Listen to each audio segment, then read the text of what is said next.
Hello, everybody. I am writing a speech for a marketing conference that I'm going to be speaking at next week. And the focus of my talk is going to be how farmers can utilize the internet to market their products. I've been reviewing my notes, and I gave a similar talk last February to the American Grassfed Association, and I'm kind of shocked by how quickly things change. And I'm also really happy that I got some feedback from farmers that I spoke to at the conference, and they kind of gave me um, some real world feedback on how their social media strategies have helped them. Many of them had interesting advice. They said that the website was actually the most important internet marketing aspect they had, and that they used different tools like Facebook and Twitter and Flickr to enhance their presence, but they really felt that their website was the most important tool that they had.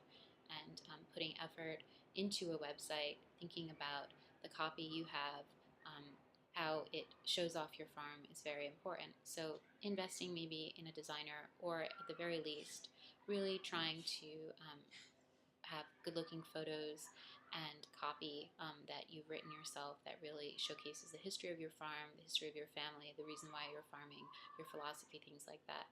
Um, there's also other websites that you can use to broadcast your information to. There's Local Harvest, there's also Eat Wild, and the American Grassfed Association has a great site. Um, and also Animal Welfare Approved too, which helps you with marketing your product as well. And I really recommend those organizations. In terms of utilizing social media, I am a huge advocate for farmers getting online, talking about their problems. As you know, farming is not easy, whether you're a grass-fed producer, commodity producer, you're a Brooklyn farmer on a rooftop. All of us face challenges, and it's not easy. And I think there's a huge need for farmers to educate the public, connect with the public, humanize farming, whether you're a producer that's doing it organically, or in my parents' case, we're grass-fed producers, and because we used to live in the Hudson Valley, we now live in the Catskill region. There's a real dearth of USDA processing plants, and this is a huge issue for us. It always has been. We have a lot of money invested in our farm, in our livestock, and we're dependent upon one plant. And if that plant closes, our operation is at risk. And I think I've used Twitter and Facebook to address this issue, and I've met a lot of great folks. I've had it covered by journalists, and I think people are starting to think about it, which is really great. And I think that's a huge advantage to using social media. There's also advantages in finding new consumers.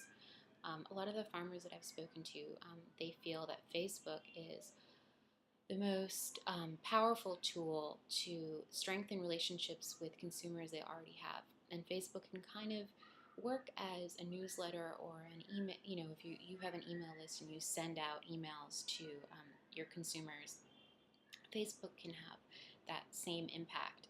And it also can serve as a content creator. You can upload videos, you can upload photos, you can do a simple status message like we had a cute little calf born. People love seeing that kind of stuff because they're in their office cubicle and they like to think that they have a connection with the farm, and through this they do.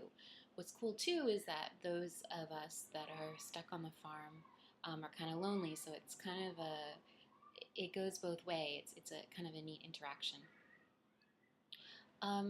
Twitter I found to be an extremely powerful tool, and I think it's something that complements my personality. I like to talk, I like to converse, I like to debate.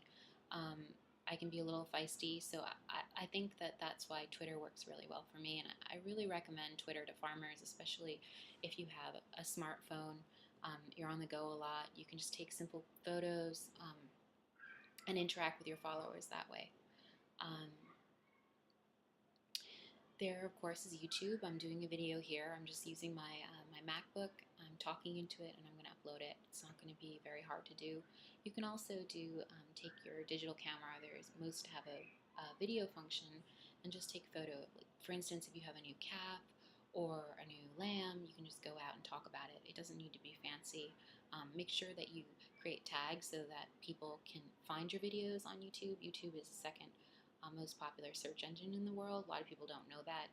The viewership is amazing, especially amongst young people. People are digesting video content like they never have before online.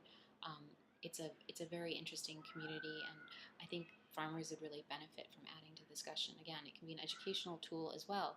Um, I don't know how many times I've Googled something for a video, especially in my photography. So remember that when you are creating content to share on these social networks, you're creating value. So the more value you add to your content, the more likelihood people are going to be to share it through your friends, and the greater chance there is that it's going to become more popular.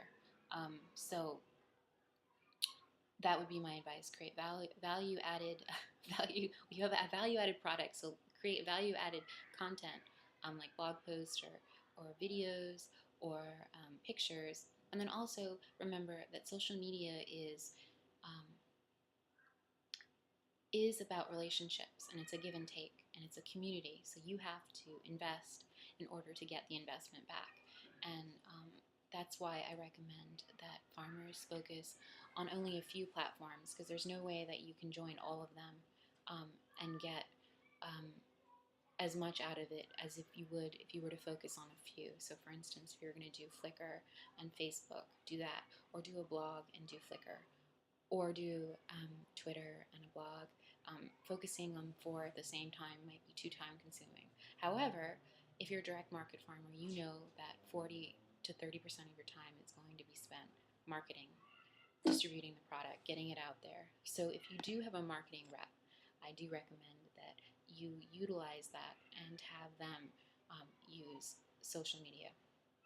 All right, so the next video I'm going to do on this topic is the how to use Twitter, how to use Facebook, how to use Flickr, how to use YouTube.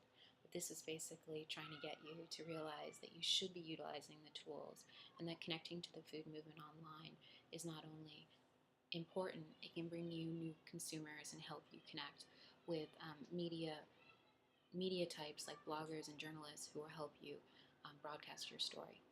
All right, thanks so much.